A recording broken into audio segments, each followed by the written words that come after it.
I'm so mad at Bibi. I'm so mad, Jack. I'm so mad. I'm going to convert him to Christianity. I'm going to have a come to Jesus moment for him.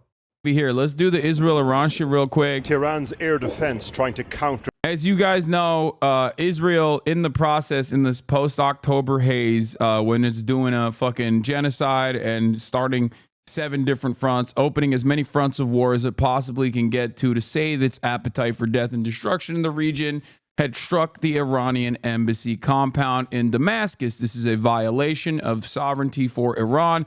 Iran retaliated by sending a bunch of drones over to Israel, said they were going to do it, took like, it was basically like a nothing burger. Israel then retaliated with also a nothing burger style counterattack. And then since then, a lot of other shit has happened. Obviously, Israel assassinated a bunch of IRGC commanders, including diplomats. Israel then also assassinated Ismail Haniyeh, who was at the time the leader of Hamas, the Politburo chief, like the civil governance affairs guy, not the gun guy, not the guy who holds a gun, right? He was actually the principal negotiator on the ceasefire deal that was going on. Israel assassinated him in Tehran, which also, again, another direct violation of international, another violation of Iranian sovereignty. Iran said, we will retaliate to that. Okay, at a certain point, we are going to retaliate to that. And retaliate to that, they did. They waited. Israel killed a bunch more IRGC people, diplomats, Hassan Nasrallah, who is, of course, the leader of Hezbollah, General Secretary Hezbollah in Lebanon, and then invaded Lebanon. And then Iran did retaliate. Iran retaliated by striking 3 targets, 2 air bases in the Negev desert, and then the Mossad headquarters as well. The Mossad headquarters one, they didn't actually end up hitting, but they showed that they had the capability of sending missiles through not only Israel's air defense systems, the Iron Dome, which is for, like baby rockets and shit, bathtub rockets that Hamas sends over. That's not that significant. But also Arrows 1, 2, and 3, and David Sling, and numerous other American allied forces and their anti-missile systems, including but not limited to shit in Jordan too. So they were able to penetrate Israel's anti-ballistic missile defense systems, and that's a pretty significant escalation, I would say. It's a pretty significant marker that the dynamic has shifted quite dramatically. Israel lied about it, said, "Oh, you didn't strike any of the targets." Also, it's now illegal to fucking film the explosions. Don't ever do that. But we found out regardless, it was a pretty severe threat for Israel. So much so that Americans sent soldiers to Israel directly. 100 troops were deployed with THAAD, American anti-ballistic missile defense systems. And that's where we were at. Israel, of course, has been screaming bloody murder about this, wanting to fucking strike Iranian nuclear facilities. Israel wanted to... Wait, what? What do you mean illegal to film explosions? They were like, don't film the explosions. Don't film the explosions in Israel. It's a violation of national security. Overall, where we were at yesterday is Israel retaliating to Iran because of the last barrage of missiles that came from Iran and struck Israeli targets that penetrated the Israeli security, Israeli anti-missile defense systems. Israel had to retaliate, right? And Israel wanted to retaliate by striking Iranian oil refineries. Israel wanted to retaliate by striking Iranian nuclear facilities.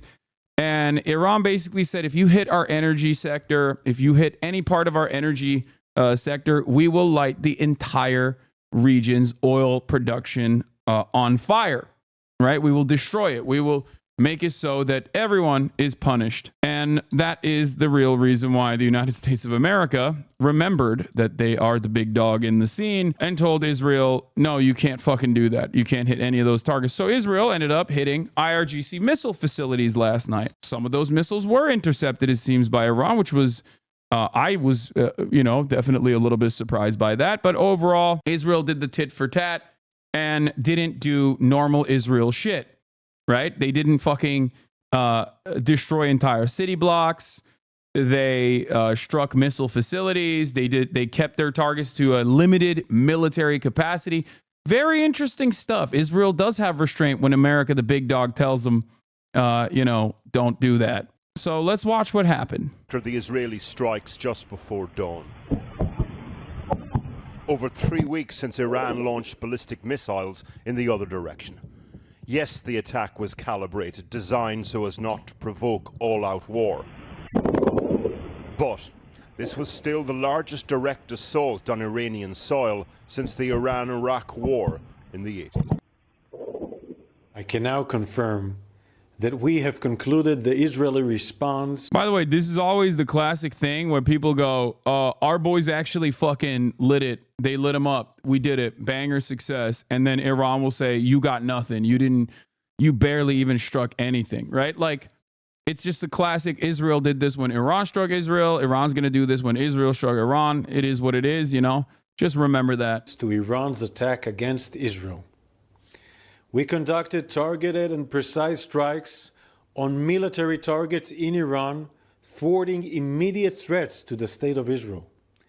The Israel Defense Forces has fulfilled its mission. Benjamin Netanyahu and the Israeli defense minister being briefed in the wee hours during the strikes. Such are the levels of aggression in this conflict now that up to 100 Israeli planes involved in striking multiple sites in Iran itself is considered at this point non-escalatory. As was promised to the US, Israel says it didn't hit oil fields or energy and nuclear infrastructure, just military targets. The long reason we're a little late, I was on with the intelligence community. Damn, it seems like no matter how fucking old or decrepit our leadership is, they do have a capacity to restrain Israel, it seems. That's crazy, because like, couple lessons that I'm noticing here, okay? One, contrary to popular opinion, contrary to what people think, America does have a say in what Israel gets to do and what Israel doesn't get to do. Seems like that is what is real. Now, you wouldn't notice that if you were to look at the past 12 months of genocide and the way that Joe Biden has been like, oh man, I'm so mad at Bibi. I'm so mad, Jack. I'm so mad. I'm going to convert him to Christianity. I'm going to have a come to Jesus moment for him. You know? Saying all this shit. Turns out they do have that capability of restraining Israel. Now, the other thing that it shows me is that turns out Israel does have the capability of escalating marginally only, you know, only marginally, not to the same severity, not to the fucking same severity as their Lebanese incursion or as their Gaza genocide. So like, it kind of feels like to me that, yeah, if there are any sort of penalties incurred by Israel or other partners in the region or the entire fucking global oil markets, for example, when Iran said we'll light the entire Gulf, oil refineries on fire if you hit our fucking oil refineries, all of a sudden, Israel does have the capability to keep it limited to fucking military targets. So I don't know. It's just like kind of interesting to me. Now, the reason why I'm saying all this is because, one, Israel gives everyone in the region no opportunity but to fight. Okay. Israel teaches time and time again, everyone that same lesson. You have to be able to fight back or else Israel will, kill all of your children, as they have done in Gaza. If you look at all of Israel's targets, if you look at the way it wages its quote unquote war, the most defenseless people in Gaza that are under a belligerent occupier being Israel, are absolutely destroyed. The less you have defenses, the more your women and children die. Lebanon, similar story. They're having a harder time in Lebanon because Hezbollah has more military capabilities. Okay? They're still bombing the shit out of Lebanon, but Lebanon's sovereignty, due to its security partnership with Western states, is very limited. They don't have anti-air defense systems, for example. Iran, on the other hand, is completely outside of U.S. periphery and therefore has anti-missile systems, has anti-aircraft capabilities, and is a full-blown sovereign nation state. So Israel's retaliation to Iran is much more limited than its retaliation to Gaza and its retaliation to Lebanon. If anything, not even its retaliation, but like significant escalation. So that's really interesting to see. I don't think there were interceptions. I follow a bunch of OSINT nerds. I haven't seen anything like that. My OSINT nerds were saying that there were some successful interventions. Now, interception, sorry. But it's neither here nor there, because the reality of the matter is Israel didn't do Lebanon shit. They didn't do the Dahiyya doctrine in Iran, if you noticed. Do you see what I'm saying? The last half hour, half hour. It looks like they didn't hit anything other than military targets. My hope is this is the end. First, let's look at the mechanics of the operation. F-15s and 16s take off from Israel in the early hours. It's understood that Tehran was given advanced warning through third parties, including Russia. During the week, military sites were hit in Syria, designed in part to clear the flight path to Iran. The attack started in earnest just before dawn. I don't understand why Lebanon has less supposed sovereignty than Iran. Easy answer. It's because Lebanon still has, like, Lebanon is still within the periphery of the West and is not completely cast out, is not like under a rigorous sanctions regime, for example, and has security contracts with the likes of the United States of America. So when they have security contracts with the likes of the United States of America, the United States of America will send you some weapons, but it will also limit what kind of defensive capabilities you have. And that's the reason why Israeli fighter jets can, with much more ease, fly over Lebanese airspace and blow up targets in the middle of fucking Lebanon, in the middle of Beirut. Iran, on the other hand, has been forced outside of the global marketplace by the West, specifically by the United States of America, and therefore has been forced to develop defense capabilities on their own. That's the difference. And if you don't have that sovereignty, what Israel and the United States of America is basically showing the world, the lesson that they're teaching is, if you align with us, but you're disposable, we will let you fucking die in the hands of Israel. We will let your children die. We will let your women and children die. We will let your civilians die. We'll let your infrastructure be crumbled when we see fit. This is a very dangerous lesson to teach every other country in the region. It is. It's dangerous. It's dangerous because if you can't full-blown pummel these areas and bring them to heel by doing ethnic cleansing campaigns like Israel is doing, and then let history run its course, there's always going to be resistance. Okay? There's always going to be resistance from these places because people are going to be like, well, you blew up my fucking house. I don't like you anymore. And that's not good. That's not good for stability in the region. In 3 waves. The first wave was probably to knock out the air defense systems, the Iranian defense systems. Then came the main attack on the different targets. And then came the third wave, improving the hits if there were any misses or additional. Why they call Israeli attacks retaliatory? Isn't that a bit delusional? No. I think Israel's attacks on Iran were retaliatory, just like Iran's attacks on Israel were retaliatory. It's tit for tat at that point. It's actually closer to a tit for tat campaign than the way that, like, Israel claims it has a tit for tat campaign between themselves and Lebanon. Now, of course, Israel started it, but it doesn't matter. Notice how different Israel and Iran's back and forth is in comparison to Israel and Lebanon. That's what I'm trying to explain. They are much more restrained, and even the big dog in the room, the United States of America, is forcing restraint upon Israel. Because if left to their own devices, Israel would absolutely fucking eviscerate Tehran. They would nuke them if they could. They don't give a shit. That's what they've been fucking writing about, Benny Gantz and everyone else. All the moderates, supposedly, all the liberals, supposedly, have been talking about, like, it's time to fucking light it on fire. It's time to kill the Ayatollah's regime, blah, blah, blah, all this shit. But they didn't do that. Secondary targets.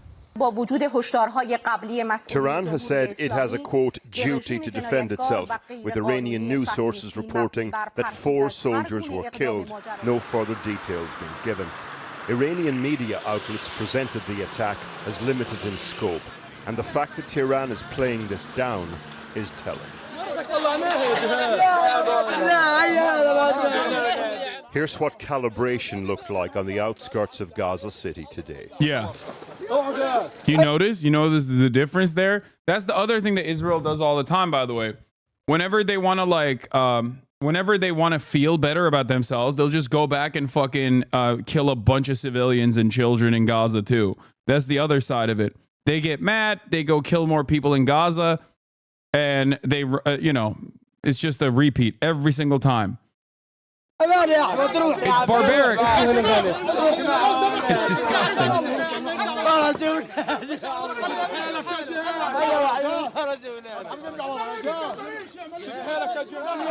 Israel wants the U.S. in a fight, in a war with Iran for them while they try to take over Lebanon beyond. I think that what America wants is for Israel to take up as much space as they possibly can. This is my analysis. Maybe I'm wrong, but the way I'm reading it is I think America wants Israel to, within the limited constraints that they have, limited time that they have, take as much space as they possibly can and basically set the region under full tilt domination so they can move on to the actual enemy, the bigger enemy, which is China. Like, not even Russia. It's actually China. China is the main priority. China is the main target. They have been gearing the American population with anti-Chinese sentiment already for a very long time. And I think eventually that is the goal. That's what it is. It's like, let's pack this up. Let's redefine the region. Let's set new boundaries. Let's give Israel as much power as we possibly can to dominate the region in our vision. And then we move on to the real problem, which is China. Let's move on and fight the big dogs. That's the way I see it. And I don't like it. I don't like what I see, but I fear that that's what's going on. A whole building destroyed as Israel pursues its stated aim of stopping Hamas regroup. At least 22 people were killed here, including Ishmael Mugat's wife and 3 small children. They are under the rubble. What you're about to watch, a father's hope died. Sounds like U.S. isolated Lebanon government from Hezbollah for increased regional dominance. No, I think that America's sights on Lebanon is you're right. They don't want Hezbollah to have any sort of political influence over Lebanese politics, and the instability in Lebanon and the economic crash in Lebanon has caused Hezbollah to basically run the show. It's ironic because their lack of real security partnerships in Lebanon is part of the reason, is part of the problem. It's a unique predicament because the more you punish Lebanon, the more Hezbollah wins, right? If you don't like Hezbollah, you can't create a power vacuum in Lebanon. But if you don't have a power vacuum in Lebanon, and if you don't have economic instability in Lebanon, then Hezbollah might also take advantage of that security partnership and maybe even use the weapons that you're giving to Lebanon. And you can't have that either. So they're in a unique predicament because they just won't let any of these fucking colonial designs become full-blown sovereign nation states. If they were to do that and they were to tell Israel to treat everyone else as like a normal partner, including the Palestinians, then ironically enough, I think that they would be able to more effectively curb Iranian influence and Iranian intervention in the axis of resistance because there would be no need for resistance. But the problem is they don't operate that way because I think that Americans, and I look at this stuff as seriously as I possibly can. It's going to come across reductive, but I think that they still operate with like some resilient white supremacist attitudes where they think that these guys are barbaric and they can't be trusted. You know what I mean? So, hey, if you like this video, please subscribe and hit that bell so you don't miss out on any future videos.